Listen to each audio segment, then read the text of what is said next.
Hi friends, welcome to my channel. Hope आप सब ठीक हो। कहानी शुरू करने से पहले प्लीज़ मेरे चैनल को लाइक और सब्सक्राइब ज़रूर कीजिएगा। Thank you. So let's get started. आज मैं मैड्रिड के सबसे काले दिग्गजों में से एक के बारे में बात करना चाहूँगी। मैड्रिड स्पेन का कैपिटल सिटी है, जैसे आपको पता है। वहाँ पे the house of the seven chimney dark legends में गिना जाता है।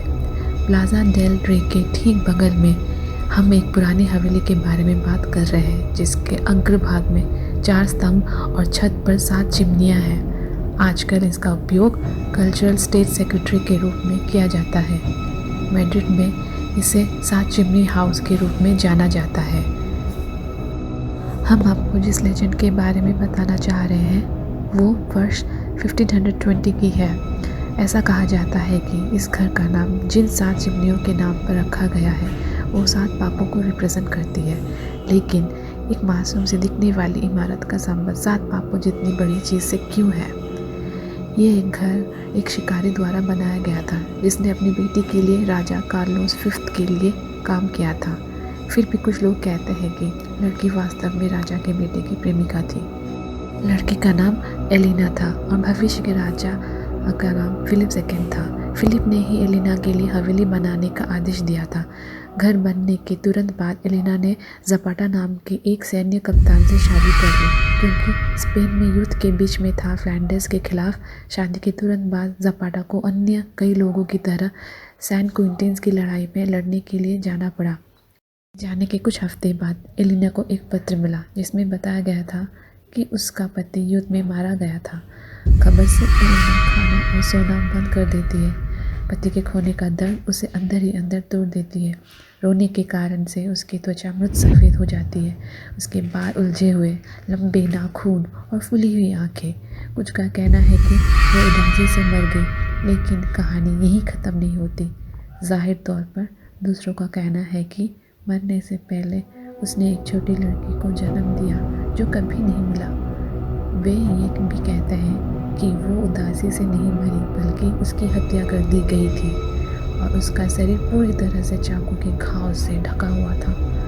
कहानी में और अधिक रुचि जोड़ने के लिए एलिना का शरीर अपने पीछे एक अनसुलझा रहस्य छोड़कर गई, जो आज तक एक मिस्ट्री ही है। अंततः एलिना का मर्डर चार्जेस एलिना के पिता पर तय हुए, जिन्हें पुलिस ने हिरासत में लिया और पूछताछ की। क्रूर और भयानक पूछताछ के बाद उसकी लाश घर की 7 चिमनियों में से एक से लटकी हुई देखी गई। अफवाहों का कहना है कि एलिना का शरीर को छिपाकर ले जाया गया, एलिना और भविष्य के राजा के बीच संबंध छुपाने के लिए। ये राजकुमार था जिसने अफवाहों को सुनने के बाद कथित हत्या की जांच करने का फैसला किया, लेकिन हफ्तों की जांच के बाद उन्हें कुछ नहीं मिला, जिससे अफवाहें और भी बदतर हो गई। लाश की तलाश के लिए घर की वही तलाशी ली गई। समय बीतता गया और लोग भूलने लगे कि क्या हुआ था, जब तक कि एक किसान ने नहीं कहा कि उसने 7 चिमनियों के माध्यम से एक छाया देखी। उन्होंने कहा कि एक सफ़ेद रेशमी पोशाक पहने एक महिला का भूत छत के एक तरफ से दूसरी तरफ एक दीपक लेकर चलता है।